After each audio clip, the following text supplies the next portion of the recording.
প্রস্রাব করার সময় যদি কারো কাপড়ে 2-1 ফোঁটা তরল লেগে যায় তাহলে কি সেই কাপড় দিয়ে নামাজ হবে কিনা? ওই অবস্থায় তাকে কি নতুন করে গোসল করতে হবে নাকি পুরা কাপড় পাল্টিয়ে তারপরে তাকে নামাজ আদায় করতে হবে?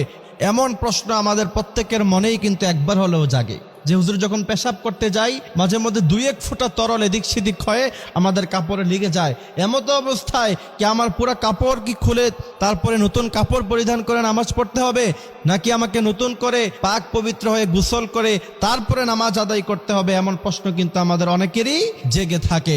এই প্রশ্নের উত্তর হলো, প্রথম কথা হচ্ছে আপনি যদি প্রচন্ড পরিমাণে অসুস্থ হন, যে আপনার প্রস্রাবের ফোঁটা একটু পর পর বের হয়ে যায়, একটু পর পরই আপনার প্রস্রাবের ফোঁটা বের হয়ে যায় এবং আপনি ওযু অথবা গোসল করার পরে আপনি যখন সালাত আদায় করবেন অথবা নামাজ আদায় করবেন, এতটুকু সময়ের মধ্যখানে আপনি কখনোই নিজেকে সেফ রাখতে পারেন না।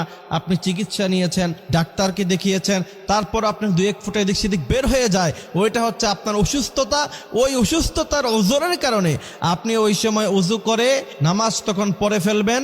প্রত্যেক ওয়াক্তের জন্য অবশ্যই আপনাকে কাপড় পাল্টাতে হবে, প্রত্যেক ওয়াক্তের জন্য অবশ্যই নতুন করে আপনাকে পাক পবিত্রতা অর্জন করতে হবে। কিন্তু অসুস্থতা ছাড়া নর্মালি যদি কারো কখনো এমন হয় যে আপনি সফরে বের হয়েছেন, কোথাও গিয়েছেন, কাপড় চোপড় নাই, ওই সময় আপনার পেশাবের সময় প্রস্রাবের সময় 2-1 ফোঁটা তরল কাপড়ে লেগে গিয়েছে, এমত অবস্থায় আপনি কি করবেন?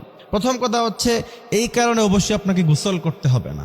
যদি আপনি প্রস্রাব করার সময় কাপড়ের মধ্যখানে লেগে যায়, যদি আপনার পক্ষে সম্ভব হয়, উত্তম হচ্ছে এই কাপড় সম্পূর্ণ পুরোটা পাল্টিয়ে তারপর আপনি নামাজ আদায় করবেন। যদি সেই ব্যবস্থা আপনার কাছে না থাকে